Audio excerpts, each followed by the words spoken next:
Bonjour, bonsoir Jacques, j'espère que tu vas bien. Nous sommes ici le j'ai oublié, lundi 13 janvier, et en Australie c'est le mardi 14 janvier. Alors on avait parlé des vacances, les vacances. Les vacances ne sont plus les mêmes pour tous. La saison la plus appréciée pour les vacances est l'été, saison pendant laquelle les séjours sont aussi les plus longs. Mais on part aussi en hiver, surtout pendant les vacances de Noël et les vacances scolaires de février. La destination préférée des Français reste la mer. Viennent ensuite, on a une petite liaison, puis viennent ensuite, dans l'ordre, la campagne, la montagne, la ville et les circuits touristiques. Même si les Français aiment partir à l'étranger, plus de 8 séjours sur 10 se déroulent en France. On a tellement de choses à visiter en France, c'est un peu difficile de tout connaître. L'évolution des habitudes. Selon les statistiques, les habitudes des Français ont évolué en 10 ans. Ainsi, ils partent plus souvent, mais moins longtemps, parce que c'est moins cher. En ce qui concerne les moyens de transport, ils prennent aujourd'hui davantage l'avion pour les longues distances, le TGV pour se déplacer en France, mais la voiture est encore le principal moyen de transport pour les petites distances. On peut prendre la voiture encore pour voyager du nord de la France vers le sud, hein, mais c'est moins cher l'avion. Parce que tu sais, en France, on peut prendre les départementales, les régionales, on peut prendre l'autoroute, mais l'autoroute en France, c'est cher parce que on a des péages. Okay. Péage, P-E-A-G-E.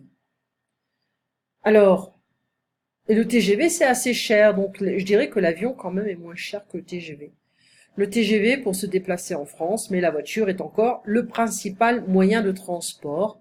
Les inégalités, aujourd'hui, malgré la 5e semaine, en fait il y en a 6, de congés payés, c'est paid vacation, les 4 Français sur 10 ne partent pas en vacances. Ceci reflète à la fois un déséquilibre social et un déséquilibre géographique.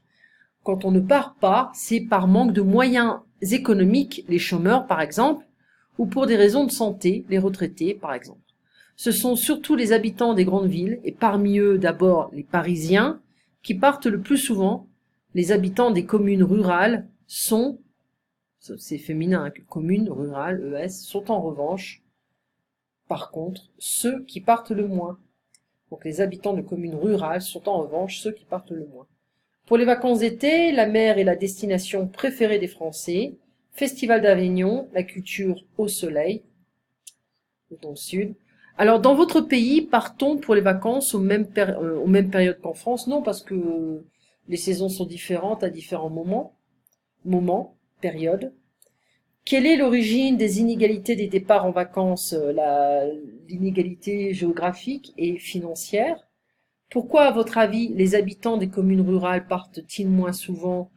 Moi, je dirais qu'il y a moins d'argent, moins de travail. Paris, c'est un peu la ville où on a plus d'opportunités. On peut trouver plus de travail facilement. On est mieux payé. C'est plus cher, mais on est quand même mieux payé. Dans les zones rurales, beaucoup de chômage, certainement. Euh, la zone géographique, je ne sais pas. Alors ici, on a un petit tableau.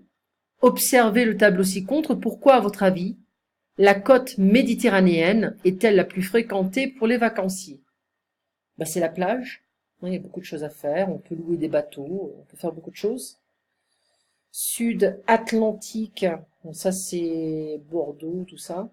La côte Bretagne, c'est ok, mais le temps, il est mauvais. Il fait froid, il fait du vent. C'est pas terrible. La côte nord, c'est pas terrible, hein, d'aller à la plage dans le nord. Et l'étranger, c'est plus cher. Puis aussi, il faut payer l'hôtel, la nourriture, les déplacements, les visites, etc. D'accord? Donc nous, les Français, on aime bien la mer. Ensuite, la campagne, la montagne et la ville pour visiter certaines choses historiques. Pour vous, les vacances, c'est un temps de repos. Je fais tellement de choses que j'ai besoin de me reposer. On fait aussi on voyage hein, dans l'année. On voyage deux fois dans l'année. Euh, un voyage à l'étranger et un voyage national. On essaye, parce que c'est pas toujours évident. Un temps pour travailler, pour partager avec les amis. Un temps, en fait, ici, on a à partager avec la famille, etc. D'accord? Voilà un peu on pourra faire ça, on pourra revenir à clé pour la France, on pourra revenir à d'autres trucs. Tu passes une excellente journée ou alors une excellente soirée. On se voit donc lundi à 7 heures, heure australienne. À très bientôt et passe une très très bonne semaine.